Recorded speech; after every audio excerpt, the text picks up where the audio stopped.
పశ్చిమ గోదావరి జిల్లా రాష్ట్ర ప్రగతికి ఇటు అధికారులు ప్రజలు భాగస్వామ్యం అందిస్తేనే మనం అనుకున్న లక్ష్యం నెరవేరుతుందని ప్రభుత్వ విప్ తాడేపల్లిగూడెం ఎమ్మెల్యే బొలిశెట్టి శ్రీనివాస్ పేర్కొన్నారు.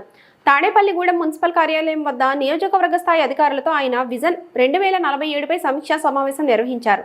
ఈ సందర్భంగా ఆయన మాట్లాడుతూ అందరికీ మౌలిక వసతుల కల్పనతో పాటు సంక్షేమ ఫలాలు అన్ని వర్గాలకు అందించే విధంగా ముఖ్యమంత్రి చంద్రబాబు నాయుడు, డిప్యూటీ సీఎం పవన్ కళ్యాణ్ల కలల సాకారం చేసేందుకు కూటమి ప్రభుత్వం ముందుకు సాగుతుందన్నారు.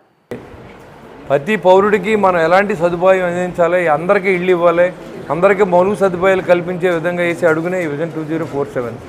అదే రైతుల ఇబ్బందులు, రైతులను ఎలా ఆదుకోవాలి, ఇండస్ట్రీస్ని ఎలా ఆదుకోవాలి అనేది కూడా ఈ విజన్ 2047 అనేది చాలా ఇంపార్టెంట్. ఇవాళ జరిగిన మీటింగ్లో ప్రాథమికంగా తాడేపల్లి కాన్స్టిట్యున్సీకి ఎన్ని కోట్లు కావాలి, ఎన్ని కోట్లు ఎలా కేటాయించాలి, 2024 నుంచి 29 వరకు ఎన్ని కోట్లు మనం ఇన్వెస్ట్ చేయగలం, అదేవిధంగా రాబోయే 20 సంవత్సరాలు దాదాపుగా మనం 2047కి మొత్తం దేశంలో ఉన్నటువంటి ప్రతి పౌరుడిని ఆదుకునే విధంగా ఈ భారత ప్రభుత్వం కాకుండా ఆంధ్ర రాష్ట్ర ప్రభుత్వం కూడా ఉమ్మడిగా ఈ కార్యాచరణ తీసుకోవడం, దీనికి ఒక కమిటీ వేయడం, దానికి నోడల్ ఆఫీసర్గా మన డిఎల్డిఓ గారిని ప్రభాకర్ గారిని ఒక టీం సభ్యులు కూడా 5 మందిని వేయడం జరిగింది. అంటే ఈ కాన్స్టిట్యున్సీకి సంబంధించి ఇక్కడ ఈ అధికారులతో సమీక్ష జరిగింది.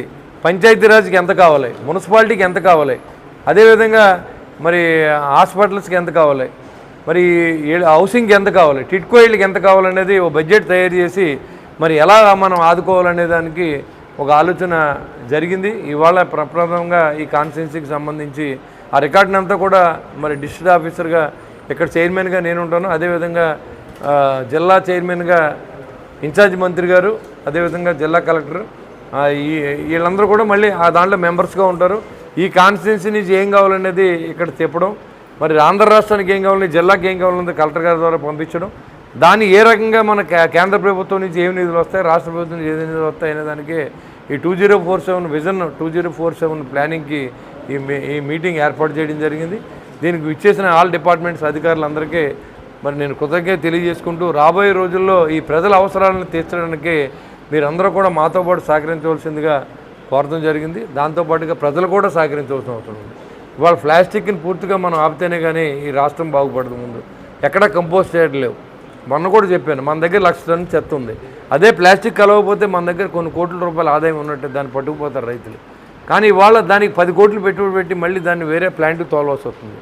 కాబట్టి మనం తీసుకునే అశ్రద్ధ వల్ల ప్రభుత్వం మనం కూడా నష్టపోతున్నాం. ఇవాళ ప్లాస్టిక్ వాడుతున్నాం అంటే మనం కూడా నష్టపోతున్నాం. నెక్స్ట్ జనరేషన్ క్యాష్ అని ఎత్తున్నాం, కాలువలో పడేస్తున్నాం, తీసుకెళ్ళి మురుగు కాలువలన్నీ అయ్యే ప్లాస్టిక్ గ్లాసులు. కానీ ఇవన్నీ కూడా మీరు ప్రజలను కూడా నేను ఈ 2047లో భాగస్థులు అవ్వాలని చెప్పి నేను మనస్ఫూర్తిగా కోరుకుంటూ ఉన్నా.